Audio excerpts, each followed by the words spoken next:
Hello, my name is Jack Regan. I am a managing director with UHY Advisors. We have been hired by the city of Bristol, Connecticut to help them administer their American Rescue Plan Act, or ARPA funding.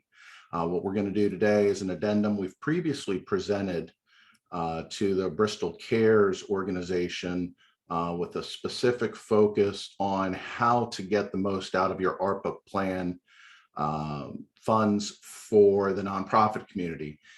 What we're encouraging you to do is to watch that full video, and then for businesses, look at this addendum that we've done, which is really focused on the business community and how the business community can get the most out of their ARPA funds.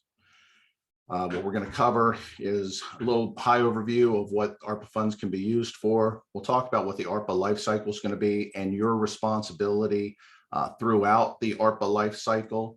We want to make sure you understand that this is not free money. You're on the hook to provide certain information, both financial and non-financial information, to the city, so the city can make the appropriate report to both the state of Connecticut and to the United States Treasury. And then we're going to give you some helpful tips, on what funding projects should look like, and some words that you might want to consider using to demonstrate how your project aligns with the goals of ARPA. What can these funds be used for? Everybody automatically focuses in on the first bullet here, to respond to or mitigate COVID-19 health emergency or its negative economic impacts. We're allowed to provide assistance directly to households, to small businesses, to nonprofits, and then to specific industries as well. But there's really a broad base of funding that is allowable under ARPA, so that you can address, historic systemic public health and economic challenges, which have just exacerbated what has already been an unequal impact to various communities during the pandemic. We want to make sure as well that we are making appropriate investments in water, sewer, and broadband infrastructure. So there's a lot of opportunity to provide projects specifically in those areas. What we've found is that the typical ARPA life cycle is going to run through 3 phases. And right now we're smack dab in the middle of this first phase, which is the strategy phase, where we're trying to figure out what are we going to be spending the ARPA monies on. And that's where you get a chance to essentially petition the government. We'll use the constitutional terms for it, for consideration of funding on these. And when we look at your projects, we're going to make sure, 1, that they're allowable, but then 2, we're going to make sure that they align with the long-term strategic objectives of the city. The city has a very strong steering committee that it has created, made up of outsiders. So it is members of the elected officials, it is members of the business community, it's members of the nonprofit community. There are representatives of the religious community on there. So they have developed a set of guiding principles. So what we're going to assist them with, and when you submit your project, we're going to look to make sure the project's allowable, and then we're going to help them evaluate those projects against their guiding principles. And then they ultimately will be approving the project, should it align with the long-term strategy that Bristol has outlined for use of these funds. Once the project's approved, we move into the continuous monitoring phase. That is where Bristol will be exercising oversight on how you're spending the money. You're going to have to make periodic reports up on how you've spent it, what you've spent it on, to make sure that it aligns with what you originally submitted on the project. That may mean someone from my team or someone from Bristol asks for additional information that you're going to need to provide to them to demonstrate that these funds have been spent in an appropriate way.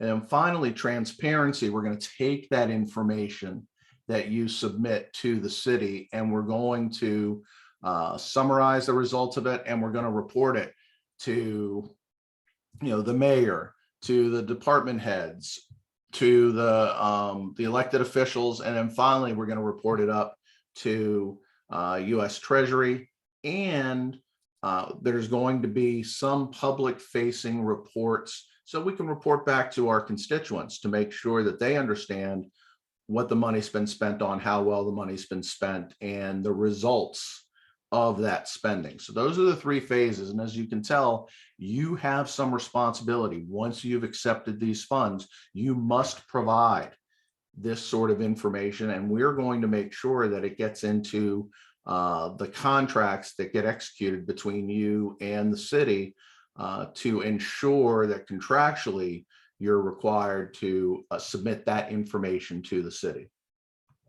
Now, what can you spend it on? There are a wide variety of projects and functions that you're allowed to spend this on. For public health, you're allowed to spend it on vaccination programs, testing.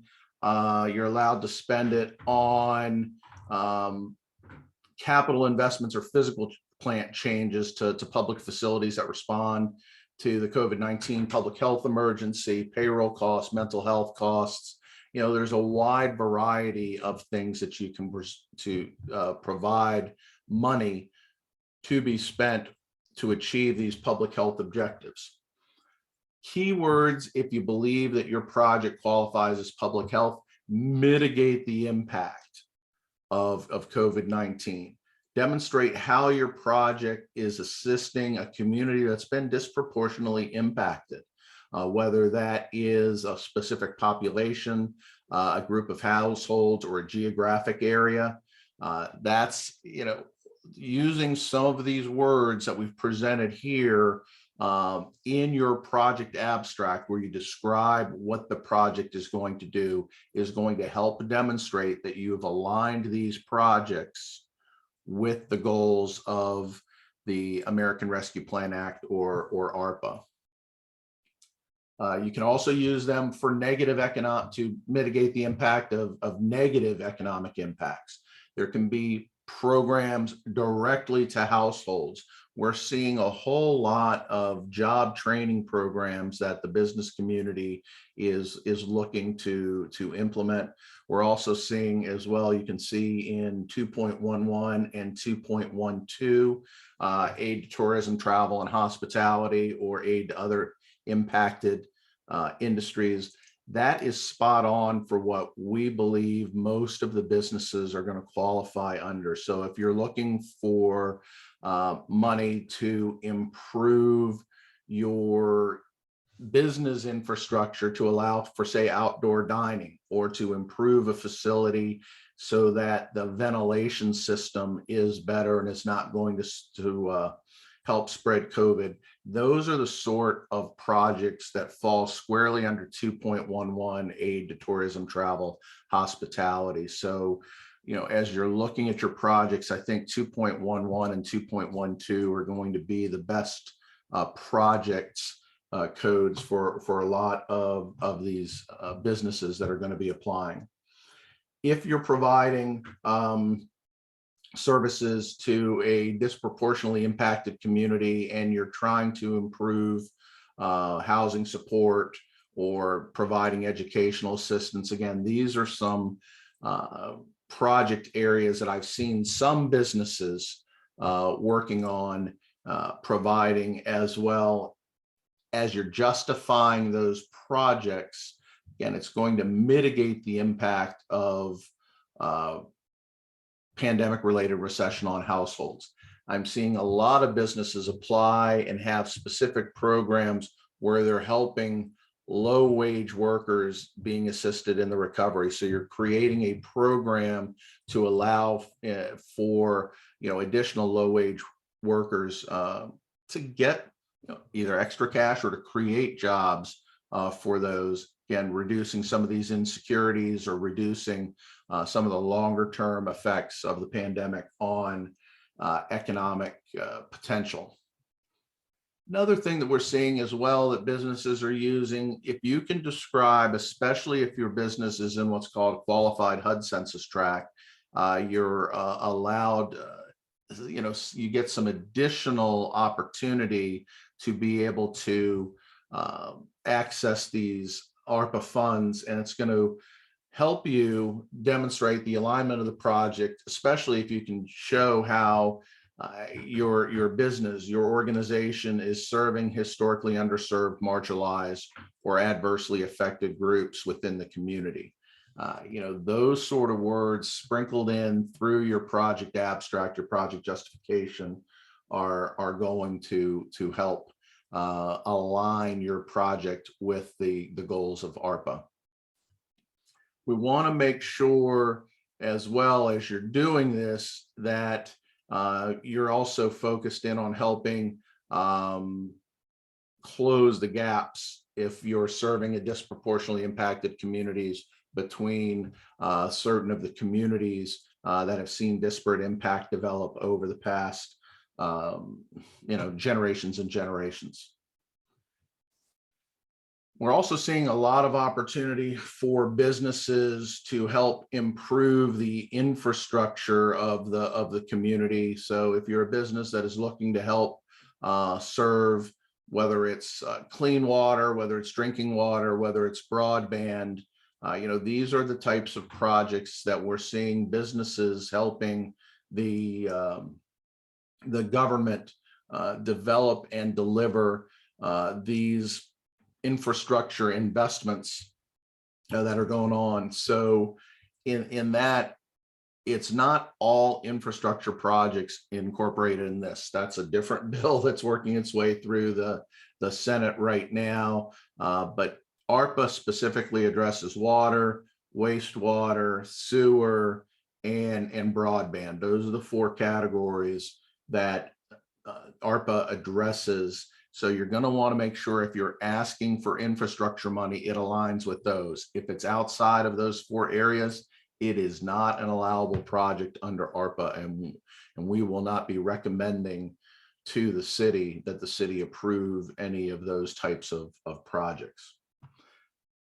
Wanted to take just a minute and talk about, again, this concept of non-financial information that you may be required to submit. There are certain types of projects where there are mandatory non-financial information that has to be gathered.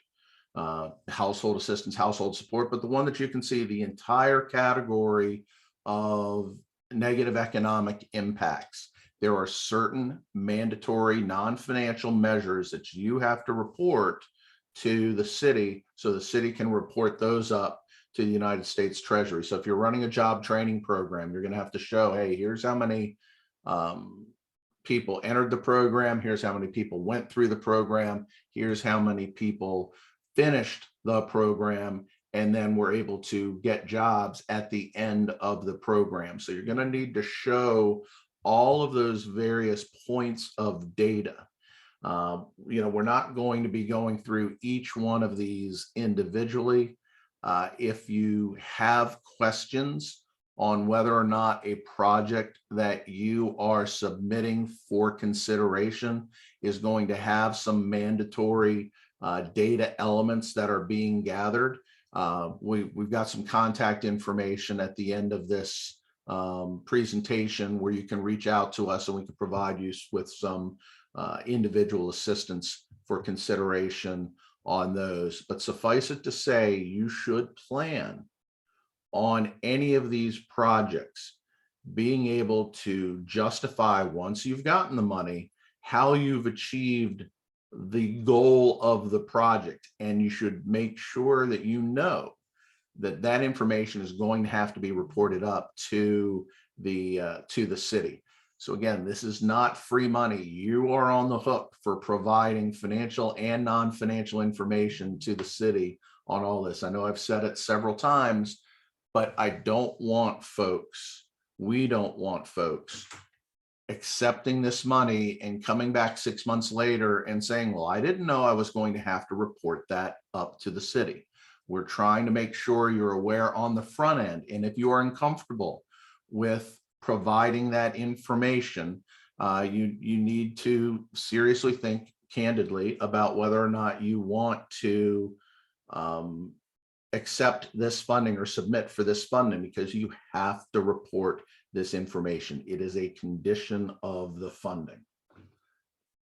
Here are a couple of additional, if you're providing educational programs or if you're doing something on early childhood environments, what I'm trying to do is to give you a sense, hey, here are some of the non-financial performance measures that other projects are submitting, so that you understand, hey, here, something that's probably comparable is going to need to be provided by you. If you've got questions as you're going through this process, feel free to reach out to me. Here is my email address. It's jregan@uhy-us.com. The city has absolutely hired us, and part of our scope of work is to provide that sort of assistance to the businesses. And we are looking forward to working with you and are continuing to work with the city as we really have the ability to transform our community in the city of Bristol through the smart use of these funds. And if you've got questions, certainly we encourage you to reach out. Thanks for going through all this, and hope you have a great day.